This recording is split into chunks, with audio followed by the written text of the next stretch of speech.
আসসালামু আলাইকুম everyone. Hot food কিচেনে আরেকটি নতুন রেসিপি দেখার জন্য স্বাগতম। আজকের রেসিপিতে থাকছে গাজরের হালুয়া বা বরফি। ঘরে থাকা অল্প কিছু উপকরণ দিয়ে খুবই সহজভাবে আজকের রেসিপিটি তৈরি করে দেখাবো। খেতে অসাধারণ মজার হয়ে থাকে। বাটাবাটি বা ব্লেন্ড করার কোনো ঝামেলা নেই। চলুন দেখে নিই সহজভাবে গাজরের হালুয়ার রেসিপিটি। এখানে ১ কেজি পরিমাণ গাজর নিয়েছি। প্রথমে সিলে ধুয়ে নিয়েছি। এবার গ্রেটারের সাহায্যে গাজরগুলো কেটে নিব। আমি একটি গ্রেটার নিয়েছি। গ্রেটারের এই অংশটুকু দিয়ে আমি গাজরগুলো গ্রেট করে নিচ্ছি।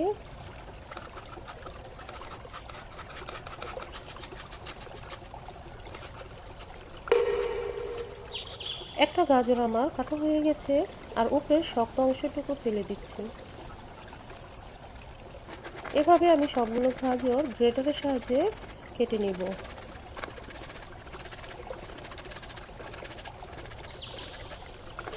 সবগুলো গাজর আমি কেটে নিয়েছি। চলে যাচ্ছি রান্না করতে।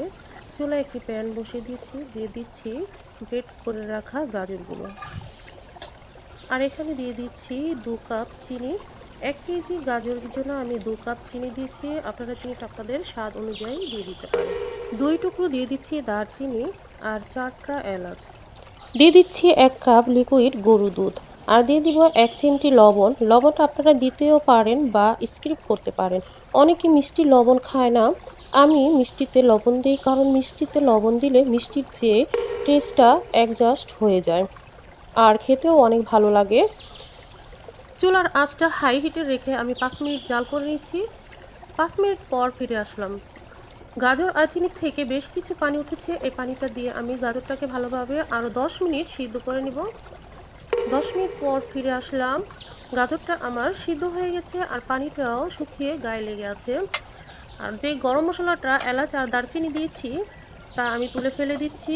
এর ফ্লেভার পুরোটাই গাজরের ভিতর চলে গেছে। এবার আমি আরও ৫ মিনিট জাল করে নিব। চুলার আঁচটা থাকবে মিডিয়ামে। মিডিয়ামে রেখে আরও ৫ মিনিট জাল করে আমি গাজরটা শুকিয়ে নিচ্ছি।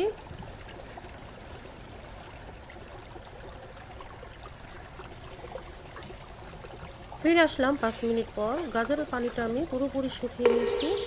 দেখতেই পাচ্ছেন আর গাজরটা কতটা ঝরঝরে হয়েছে। এই পর্যায়ে ঘন ঘন নাড়তে হবে, কোনো অবস্থাতেই নাড়া থামা যাবে না। আর খেয়াল রাখতে হবে তলায় যেন না লেগে যায়। এবার আমি দিয়ে দিচ্ছি হাফ কাপ গুঁড়া দুধ। দুধটা দেওয়ার চেষ্টা করবেন। দুধটা দিলে গাজরের হালুয়াটা খেতে অসম্ভব মজার হয়। আর উঁচু করে দিয়ে দিচ্ছি ২ চামচ ঘি। আর এখানে আমি কিছুটা পেস্তা বাদাম আর কাঠবাদাম নিয়ে কুচি করে নিয়েছি, তা দিয়ে দিচ্ছি। সবগুলো উপকরণ ভালোভাবে নেড়েচেড়ে আমি আরও ২ মিনিট রান্না করব। এখন কিন্তু বাজারে প্রচুর পরিমাণ গাজর পাওয়া যায়। গাজরের মিষ্টিটাও ভালো। আপনারা ইচ্ছে করলে এখন গাজরের হালুয়াটা ট্রাই করতে পারেন। পরিবারের লোকদেরকে খাওয়াতে পারেন। আশা করি সবার অনেক ভালো লাগবে।